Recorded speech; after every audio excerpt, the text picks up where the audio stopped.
Hello everyone, welcome to Indians academy. So ഇന്ന് നമ്മൾ discuss ചെയ്യാൻ പോകുന്നത് സെബിനെ കുറിച്ചിട്ടാണ്. അതായത് നമ്മൾ ഇമ്പോർട്ടന്റ് എക്കണോമിക് ഇൻസ്റ്റിറ്റ്യൂഷൻസ് എന്ന് പറയുന്ന കാറ്റഗറിയിൽ നമ്മൾ RBIനെ കുറിച്ചിട്ട് വിശദമായിട്ട് നോക്കി. അതായത് RBIയുടെ ഫംഗ്ഷൻസ് എന്താണ്, അല്ലെങ്കിൽ RBIയുടെ കോമ്പോസിഷൻ എങ്ങനെയാണ്, പിന്നെ ഏത് കമ്മീഷന്റെ കീഴിൽ RBI രൂപീകരിച്ചു, ഇങ്ങനെയുള്ള കാര്യങ്ങളൊക്കെ നോക്കി. ഇനി അതേപോലെ തന്നെ നമുക്ക് ഡീറ്റെയിൽ ആയിട്ട് നോക്കേണ്ടതും അതേപോലെ തന്നെ ഡിഗ്രി പ്രിലിംസിനും അല്ലെങ്കിൽ ഡിഗ്രി മെയിൻസ് എക്സാമിനേഷൻസിനും ഒക്കെ ഇഷ്ടംപോലെ നമ്മൾ റിപ്പീറ്റ് ചെയ്തിട്ടുള്ള ഏരിയ ആണ് സെബി എന്ന് പറയുന്നത്. ഓക്കെ, അപ്പം സെബി എന്ന് പറഞ്ഞു കഴിഞ്ഞാൽ ആദ്യം മനസ്സിലാക്കേണ്ടത് അതിന്റെ എക്സ്പാൻഷൻ തന്നെയാണ്. അതായത് അതിന്റെ ഫുൾ ഫോം തന്നെയാണ്. എന്താണ് സെബി എന്ന് പറഞ്ഞു കഴിഞ്ഞാൽ?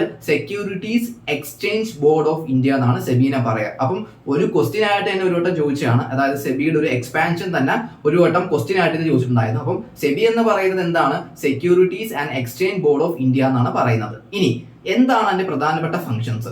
അതായത് അതിലേക്ക് വരുന്നതിന് മുമ്പായിട്ട് നമുക്ക് RBIയിൽ പറഞ്ഞ പ്രധാനപ്പെട്ട ഫംഗ്ഷൻസ് നമുക്ക് ഒന്നും കൂടി ഒന്ന് പരിശോധിക്കാം. അതായത് നമ്മൾ RBIയിൽ എന്താ പറഞ്ഞത്? RBI എന്തിന്റെ റെഗുലേറ്റർ ആണ് നമ്മൾ പറഞ്ഞത്? അതായത് RBIയുടെ ഫംഗ്ഷൻസ് പഠിച്ച സമയത്ത് അത് എന്തിന്റെ റെഗുലേറ്റർ ആണെന്ന് പറഞ്ഞു? മണി മാർക്കറ്റിന്റെ റെഗുലേറ്റർ ആണ് നമ്മൾ പറഞ്ഞു, അല്ലെ? ഇനി സെബി എന്ന് പറയുമ്പോഴത്തേക്ക് എന്തായിരിക്കും? സെബി എന്ന് പറയുന്നത് എന്താണ്?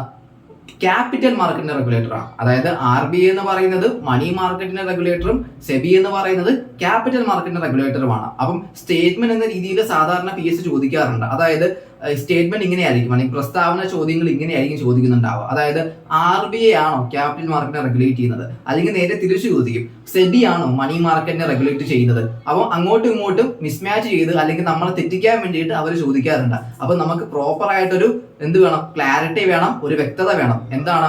RBI ആണ് മണി മാർക്കറ്റിനെ റെഗുലേറ്റ് ചെയ്യുന്നത്, സെബി ആണ് ക്യാപിറ്റൽ മാർക്കറ്റിനെ റെഗുലേറ്റ് ചെയ്യുന്നത്. ഇനി നമുക്ക് സെബിനെ കുറിച്ച് ഡീറ്റെയിൽ ആയിട്ട് നോക്കാം. സെബി എപ്പോഴാണ് രൂപീകരിച്ചത് എന്നുള്ളത്. ഓക്കെ, അപ്പൊ സെബി രൂപീകരിച്ചത്, അല്ലെങ്കിൽ securities and exchange board of India എന്ന ചുരുക്കിയ പേരിൽ അറിയപ്പെടുന്ന സെബി രൂപീകരിച്ചത് 1988 ഓക്കെ, അപ്പം അത് വർഷം ഭയങ്കര ഇമ്പോർട്ടന്റ് ആണ്, ഒരു വട്ടം ചോദിച്ചതാണ്. അപ്പം സെബി രൂപീകരിച്ചത് 1988 1988 രൂപീകരിച്ച സമയത്ത് അത് എന്ത് മാത്രമായിരുന്നു, അല്ലെങ്കിൽ എങ്ങനെയാണോ രൂപീകരിച്ചത്?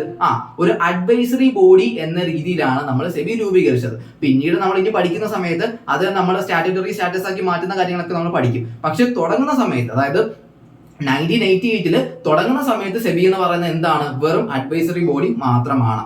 ഇനി അതിന്റെ പ്രധാനപ്പെട്ട ഫംഗ്ഷൻസ് നമ്മൾ നോക്കിക്കഴിഞ്ഞാൽ, ഒന്നാമത്തെ പ്രധാനപ്പെട്ട ഫംഗ്ഷൻസ് ഞാൻ നേരത്തെ പറഞ്ഞു, എന്താണ്? Regulator of capital market in India. അപ്പം എന്താണ് ഈ റെഗുലേറ്റർ ഓഫ് ക്യാപിറ്റൽ മാർക്കറ്റ് എന്ന് പറയുന്നത്, അല്ലെങ്കിൽ എന്താണ് ക്യാപിറ്റൽ മാർക്കറ്റ് എന്ന് പറയുന്നത്? നമുക്കിപ്പോ അറിയാം, നമ്മളിപ്പോ ഒരു കടയിൽ പോയിട്ട് ഒരു ഫോൺ മേടിക്കുകയാണെങ്കിൽ നമ്മൾ എന്ത് ചെയ്യും? നമ്മുടെ സിവിൽ സ്കോർ ചെക്ക് ചെയ്യും. ഇപ്പൊ ഒരു 800 900 അത്രയും സ്കോറൊക്കെ നമുക്ക് സിവിൽ സ്കോർ ഉണ്ടെന്നുണ്ടെങ്കിൽ നമ്മൾ എന്താണ്? ആ ഒരു പ്രോഡക്റ്റ് മേടിക്കാൻ നമ്മൾ എലിജിബിൾ ആണ്. അതെന്താണ്? നമ്മളുടെ ക്രെഡിറ്റ് റേറ്റിംഗ് ആണ്. അതായത് അവർ നോക്കുന്നത് എന്താണ്? നമ്മൾ ലോൺ എടുത്തു കഴിഞ്ഞാൽ നമുക്ക് തിരിച്ചടയ്ക്കാനുള്ള ഒരു കപ്പാസിറ്റി ഉണ്ടോ, അല്ലെങ്കിൽ ശേഷി നമുക്കുണ്ടോ, അതാണ് ചെക്ക് ചെയ്യുന്നത്. അപ്പൊ ഇത് ചെക്ക് ചെയ്യാൻ വേണ്ടി പല ഏജൻസീസ് ഉണ്ട്. അതിനെ നമ്മൾ ക്രെഡിറ്റ് ഇൻഫർമേഷൻ കമ്പനീസ് എന്ന് പറയും. ഓക്കെ, ക്രെഡിറ്റ് ഇൻഫർമേഷൻ കമ്പനീസ് എന്ന് പറയും. ആ പേര് വിട്ടുപോകരുത്. അപ്പൊ എന്താണ് ക്രെഡിറ്റ് ഇൻഫർമേഷൻ കമ്പനീസ് എന്ന് പറഞ്ഞു കഴിഞ്ഞാൽ, ഇതേപോലെയുള്ള ആൾക്കാരുടെ ക്രെഡിറ്റ് റേറ്റിംഗ്സും കാര്യങ്ങളും ചെക്ക് ചെയ്യുക. അതായത് നമ്മളിപ്പോ ഒരു ഫോൺ മേടിക്കാനാണെങ്കിലും അങ്ങനെ പോകുന്ന സമയത്ത് നമ്മളത് മേടിക്കാൻ, അല്ലെങ്കിൽ മേടിച്ചു കഴിഞ്ഞാൽ ആ മേടിച്ച കാശ് നമ്മൾ തിരിച്ചടയ്ക്കാനായിട്ട് നമ്മൾ കേപ്പബിൾ ആണോ എന്ന് ചെക്ക് ചെയ്യാനാണ് ഇഷ്ടം പോലെ ക്രെഡിറ്റ് ഇൻഫർമേഷൻ കമ്പനീസ് ഉള്ളത്. ഓക്കെ, അപ്പൊ ഇങ്ങനെയുള്ള കാര്യങ്ങൾ ഇപ്പൊ ഈ പറയുന്ന ഒരു ഇഷ്ടം പോലെ കമ്പനീസ് ഉണ്ട്. ഈ പറയുന്ന ക്രെഡിറ്റ് ഇൻഫർമേഷൻ കമ്പനീസ് പോലെയുള്ള ഇഷ്ടം പോലെ കമ്പനീസ് ഉണ്ട്. അപ്പൊ ഈ കാര്യങ്ങളൊക്കെ റെഗുലേറ്റ് ചെയ്യുക. അപ്പൊ ഇവരെല്ലാരും എന്തിന്റെ കീഴിലാണ് വരുന്നത്? ക്യാപിറ്റൽ മാർക്കറ്റിന്റെ കീഴിലാണ് വരുന്നത്, അല്ലെ? അപ്പൊ ഈ കാര്യങ്ങൾ റെഗുലേറ്റ് ചെയ്യാൻ വേണ്ടിയിട്ടാണ് നമ്മൾ എന്ത് രൂപീകരിച്ച് വെച്ചിരിക്കുന്നത്?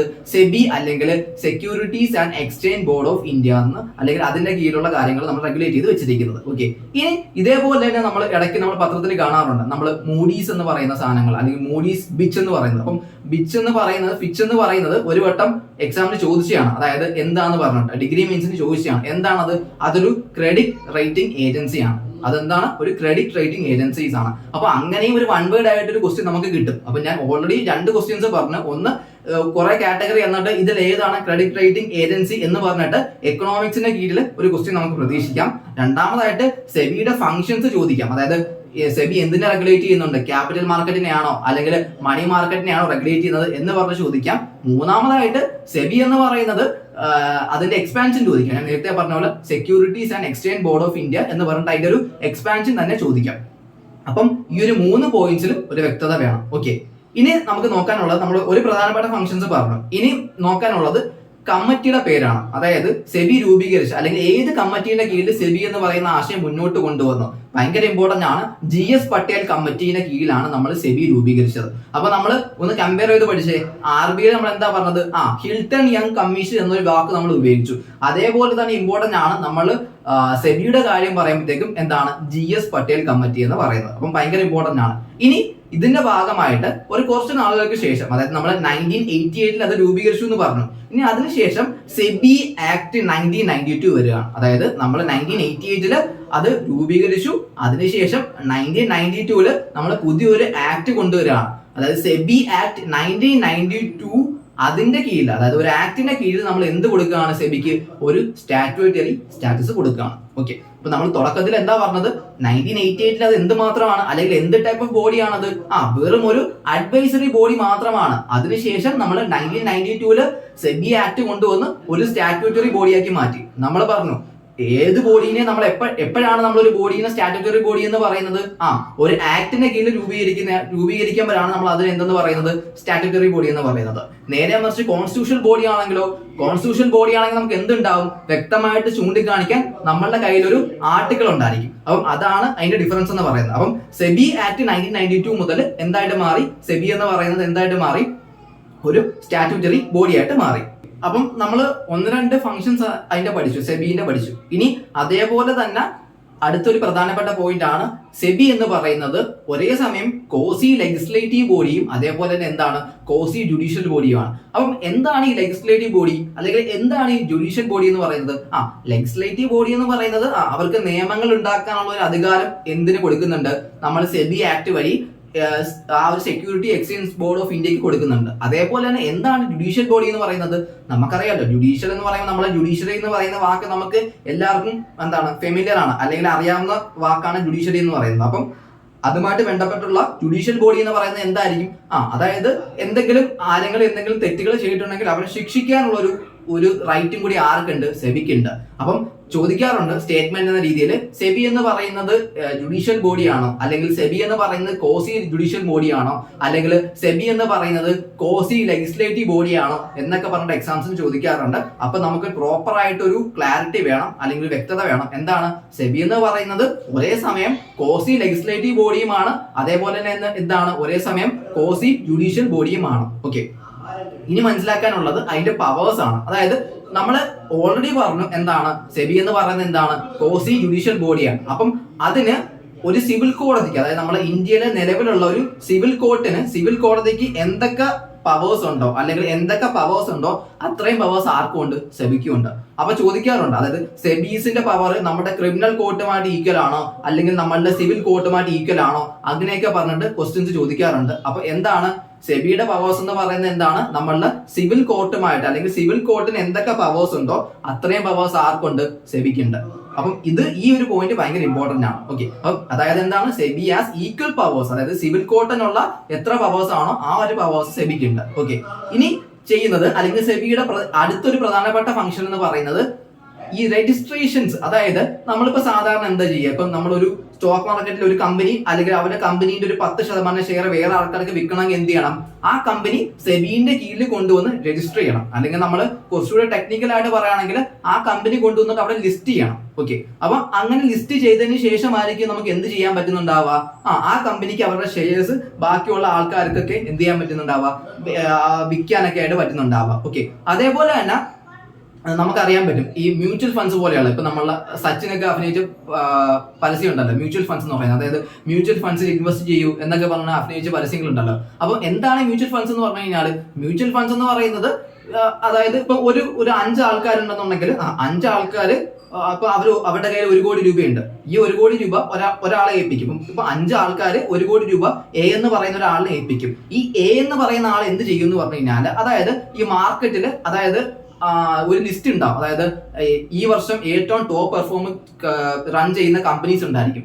എന്നിട്ട് ഈ പൈസ ഈ എ എന്ന് പറയുന്ന ആള് ആ കമ്പനീസിൽ ഇൻവെസ്റ്റ് ചെയ്യും. എന്നിട്ട് ആ ലാഭം എടുത്തിട്ട് എന്ത് ചെയ്യും? ഇവർക്ക് കൊടുക്കും. അതായത് എന്ത് ലാഭം കിട്ടുന്നുണ്ടോ അത് ഇവർക്ക് എല്ലാവർക്കും കൂടെ ഡിസ്ട്രിബ്യൂട്ട് ചെയ്യും. അപ്പൊ ഇതാണ് സാധാരണ മ്യൂച്വൽ ഫണ്ട്സിൽ ചെയ്യുന്നത്. അപ്പം ഈ മ്യൂച്വൽ ഫണ്ട്സ് ഒക്കെ എങ്ങനെയാണ് വർക്ക് ചെയ്യുന്നത്, അല്ലെങ്കിൽ ഇതിൽ കറക്റ്റ് ആയിട്ട് വർക്കിംഗ് നടക്കുന്നുണ്ടോ, ഈ കാര്യങ്ങളൊക്കെ ആരാണ് റെഗുലേറ്റ് ചെയ്യുന്നത്, അല്ലെങ്കിൽ ഈ കാര്യങ്ങളൊക്കെ ആരാണ് ചെക്ക് ചെയ്യുന്നത്, സെബിയാണ് ചെക്ക് ചെയ്യുന്നത്. അപ്പം മ്യൂച്വൽ ഫണ്ട്സ് പോലെയുള്ള അതേപോലെ തന്നെ സ്റ്റോക്ക് ബ്രോക്കേഴ്സ് എന്ന് പറഞ്ഞാൽ നമുക്കിപ്പോൾ കാണാൻ പറ്റും. നമുക്കിപ്പം നമുക്ക് ഗ്രോ എന്ന് പറയുന്ന ആപ്പ് ഉണ്ട്, അല്ലെങ്കിൽ സെറോദ എന്ന് പറഞ്ഞ ആപ്പുകളൊക്കെ ഉണ്ടല്ലോ. അപ്പൊ ഇതൊക്കെ എന്താണ്, ഒരു പ്ലാറ്റ്ഫോമുകളല്ലേ. അപ്പം ഇതിനെയൊക്കെ നമ്മൾ സ്റ്റോക്ക് ബ്രോക്കേഴ്സ് എന്നാണ് പറയുന്നത്. അപ്പൊ ഇതേപോലെയുള്ള സ്റ്റോക്ക് ബ്രോക്കേഴ്സിനെയൊക്കെ റെഗുലേറ്റ് ചെയ്യുന്നതും ആര് തന്നെയാണ്, സെബി തന്നെയാണ്. ഓക്കെ, അപ്പം ഭയങ്കര ഇമ്പോർട്ടന്റ് പോയിന്റ് ആണ്. അതായത് ഒന്ന്, ഇവരുടെ അഡ്മിനിസ്ട്രേഷൻസും കാര്യങ്ങളും നോക്കുക. അതായത് ഒരു കമ്പനി ലിസ്റ്റ് ചെയ്തിട്ടുണ്ടോ, സെബിന്റെ ലിസ്റ്റ് ചെയ്തിട്ടുണ്ടോ, അവര് തന്നെയാണോ ഇതിൽ പാർട്ടിസിപ്പേറ്റ് ചെയ്യുന്നത്, ആ കാര്യങ്ങൾ ചെക്ക് ചെയ്യാം. അതേപോലെ തന്നെ ഇതേപോലെയുള്ള മ്യൂച്വൽ ഫണ്ട്സിന്റെ ഫംഗ്ഷൻസ് നോക്കുക. അതേപോലെ തന്നെ ഇതേപോലെയുള്ള ഇന്റർമീഡിയറീസ് എന്ന് പറയുന്നത് നേരത്തെ പറഞ്ഞതുപോലെ സ്റ്റോക്ക് ബ്രോക്കേഴ്സ് ഉണ്ടല്ലോ, അതായത് ഇടനിലക്കാരായിട്ട് നിൽക്കുന്ന ആൾക്കാരുണ്ടല്ലോ. അപ്പം അവരൊക്കെ പ്രോപ്പർ ആയിട്ട്, അല്ലെങ്കിൽ അവരുടെ ഫംഗ്ഷൻസ് നോക്കുക, അല്ലെങ്കിൽ അവരെ പ്രോപ്പർ ആയിട്ട് റെഗുലേറ്റ് ചെയ്യുക. അപ്പം ഇതൊക്കെ തന്നെയാണ് ആരുടെ പ്രധാനപ്പെട്ട ഫംഗ്ഷൻസ് എന്ന് പറയുന്നത്, സെബിയുടെ പ്രധാനപ്പെട്ട ഫംഗ്ഷൻസ് എന്ന് പറയുന്നത്. അപ്പൊ നമ്മൾ തുടക്കത്തിൽ സെബിന്റെ ഓർഗനൈസേഷൻസിനെ പറ്റിയിട്ട് പറഞ്ഞു. പിന്നീട് എന്താ പറയാ, സെബി ഏത് ആക്ട് വഴി കൊണ്ടുവന്നു പറഞ്ഞു. തുടക്കത്തിൽ ഒരു അഡ്വൈസറി ബോഡിയാണ്, പിന്നീട് അതൊരു സ്റ്റാറ്റ്യൂട്ടറി സ്റ്റാറ്റസ് ആക്കി മാറ്റി എന്നുള്ള കാര്യവും നമ്മൾ പറഞ്ഞു. അപ്പം അത്രയും കാര്യങ്ങൾ നമ്മൾ പറഞ്ഞത്. ഇനി അതിന്റെ കൂട്ടത്തിൽ നമുക്ക് ഒരു പോയിന്റ് കൂടി ആഡ് ചെയ്യാനുണ്ട്. അതായത് നമ്മൾ പറഞ്ഞു ട്രേഡിംഗ് കമ്പനീസ് ഉണ്ട് അല്ലെ, അതായത് ഒരുപാട് കമ്പനീസ് ഉണ്ട്. ഇപ്പൊ നമ്മൾ ടാറ്റയുടെ കമ്പനി എടുത്താലും അല്ല, അല്ലെങ്കിൽ ഇഷ്ടംപോലെ കമ്പനീസ് ഉണ്ട്. അപ്പൊ ഇവരുടെ എല്ലാ ട്രേഡിംഗ് കമ്പനീസിനെയും അക്കൗണ്ട് ആക്സസ് ചെയ്യാനുള്ള ഫംഗ്ഷൻസും കൂടി ആർക്കുണ്ട്, സെബിക്കുണ്ട്. അപ്പൊ ആ ഒരു പോയിന്റ് കൂടി ഇമ്പോർട്ടന്റ് ആണ്. അപ്പം എല്ലാ ട്രേഡിംഗ് കമ്പനീസിന്റെ അക്കൗണ്ട്സുകളും ആക്സസ് ചെയ്യാൻ ആർക്ക് പറ്റും, സെബിക്ക് പറ്റും. അപ്പൊ അത് മോസ്റ്റ് ഇമ്പോർട്ടന്റ് പോയിന്റ് ആണ്. ഒരു വട്ടം ഡിഗ്രി എക്സാംസിന് ചോദിച്ചതാണ്, ഇതേപോലെ തന്നെ സ്റ്റേറ്റ്മെന്റ് എടുത്ത് ചോദിച്ചതാണ്. അപ്പൊ നമുക്കൊരു പ്രോപ്പർ ആയിട്ട് ഒരു ഐഡിയ വേണം. അതായത് എന്താണ് ഈ പറയുന്ന അക്കൗണ്ട്സുകൾ മാർക്ക് റെഗുലേറ്റ് ചെയ്യാൻ പറ്റും, സെബിക്ക് റെഗുലേറ്റ് ചെയ്യാൻ പറ്റും. ഓക്കെ, അപ്പോൾ ഇത്രയും കാര്യങ്ങളാണ് നമ്മൾ ക്വിക്കായിട്ട് നമുക്ക് പറഞ്ഞ കാര്യങ്ങളൊക്കെ നോക്കാം. ഒന്ന്, സെബി എന്ന് പറയുന്നത് സ്റ്റാറ്റ്യൂട്ടറി സ്റ്റാറ്റസ് നിലവിലുണ്ട്. എപ്പോൾ കൊണ്ടുവന്നു, 1998. അതേപോലെ തന്നെ റിപ്പീറ്റ് ചെയ്ത പോയിന്റ് ആണ്, ഏത് കമ്മിറ്റിയുടെ കീഴിൽ രൂപീകരിച്ചു, ഏതാണ്, GS പട്ടേൽ കമ്മിറ്റിയുടെ കീഴിലാണ് രൂപീകരിച്ചത്. പിന്നെ സെബിയുടെ പ്രധാനപ്പെട്ട ഫംഗ്ഷൻസ്, ട്രേഡിംഗ് കമ്പനീസിനെ റെഗുലേറ്റ് ചെയ്യുക, അല്ലെങ്കിൽ അവർ പ്രോപ്പർ ആയിട്ട് ലിസ്റ്റ് ചെയ്തിട്ടുള്ള കാര്യങ്ങൾ ചെക്ക് ചെയ്യുക. പിന്നീട് എന്താണ് അതിന്റെ പ്രോപ്പർ വർക്കിംഗ് എങ്ങനെയാണ്. പിന്നെ അതേപോലെ തന്നെ അവർക്ക് ഒരേ സമയം എന്തുണ്ട്, ഒരു കോസി ലെജിസ്ലേറ്റീവ് സ്റ്റാറ്റസും ഉണ്ട്, അതേപോലെ തന്നെ എന്താണ് കോസി ജുഡീഷ്യൽ സ്റ്റാറ്റസും ഉണ്ട്. അതുകൊണ്ട് തന്നെ നമുക്ക് എന്തെന്ന് പറയാൻ പറ്റും, സെബി എന്ന് പറയുന്നത് ഒരു സിവിൽ കോർട്ടിന്റെ സിമിലർ പവേഴ്സ്, സിവിൽ കോർട്ടിനുള്ള ഏകദേശമുള്ള പവേഴ്സുകളെല്ലാം ആർക്കും ഉണ്ട്, സെബിക്കും ഉണ്ട്. അപ്പൊ അത്രയും കാര്യങ്ങളാണ് പ്രോപ്പർ ആയിട്ട് നമ്മൾ പറഞ്ഞത്. അപ്പൊ നമ്മൾ എക്കണോമിക് ഇൻസ്റ്റിറ്റ്യൂഷൻസിന്റെ കീഴിൽ രണ്ട് കാര്യങ്ങൾ നമ്മൾ പഠിച്ചത്, RBIയും സെബിയും. അപ്പം RBIയും സെബിയും എന്ന് പറയുന്നതും രണ്ട് നമുക്ക് ഈക്വലി ഇമ്പോർട്ടന്റ് ആണ്. അപ്പം അതിൽ മെയിൻ ആയിട്ട് ക്വസ്റ്റ്യൻസ് ചോദിക്കുന്നത് ഈ പറഞ്ഞ പോലെ പവേഴ്സുകളും ഫംഗ്ഷൻസുകളും ആണ് ചോദിക്കുന്നത്. അതായത് ഫംഗ്ഷൻസുകൾ തന്നിട്ട് സ്റ്റേറ്റ്മെന്റ് രൂപേണ രണ്ട് സ്റ്റേറ്റ്മെന്റുകൾ അങ്ങോട്ടും ഇങ്ങോട്ടും മിക്സ് ചെയ്ത് ചോദിക്കും. അപ്പൊ നമുക്കൊരു കൺഫ്യൂഷൻ ഉണ്ടാവാൻ പാടില്ല. മണി മാർക്കറ്റ് എന്ന് പറഞ്ഞ് കേൾക്കുമ്പോൾ നമ്മൾ ഇങ്ങനെ പഠിച്ചാൽ മതി. കാര്യം മണി എന്ന് പറയുന്ന കാശാണല്ലോ. ഇപ്പൊ കാശ് എന്ന് പറഞ്ഞാൽ ബാങ്കിൽ പോയി എടുക്കാൻ പറ്റും. ഇപ്പം ബാങ്കിന്റെ ഹെഡ് എന്ന് പറയുന്ന ആരാ, RBI. അപ്പൊ അങ്ങനെ ഓർത്ത് വെച്ചാൽ മതി. അപ്പൊ RBI മണി മാർക്കറ്റ് അങ്ങനെ ഓർത്ത് വെക്കുക. പിന്നെ സ്റ്റോക്ക് മാർക്കറ്റ് എന്ന് പറയുമ്പോഴത്തേക്കും, അല്ലെങ്കിൽ ക്യാപിറ്റൽ മാർക്കറ്റ് എന്ന് പറയുമ്പോഴത്തേക്കും, ഓക്കെ, മണി മാർക്കറ്റ് RBI ആയെങ്കിൽ പിന്നെ ഉറപ്പായിട്ടും ക്യാപിറ്റൽ മാർക്കറ്റ് ആരായേ പറ്റത്തുള്ളൂ, സെബി ആയേ പറ്റത്തുള്ളൂ. അപ്പം അങ്ങോട്ടും ഇങ്ങോട്ടും മിസ്മാച്ച് ആവാതിരിക്കാൻ വേണ്ടി ഏതെങ്കിലും ഒന്നങ്ങ് പഠിച്ചു വെച്ചേക്കുക. അപ്പം RBIയും മണിയും തമ്മിൽ, അല്ലെങ്കിൽ കാശും തമ്മിൽ ഒരു ലിങ്കേജ് ഉണ്ടാക്കി വെക്കാൻ ശ്രമിക്കുക. അപ്പൊ നമുക്ക് പഠിക്കാനായിട്ട് എളുപ്പമായിരിക്കും.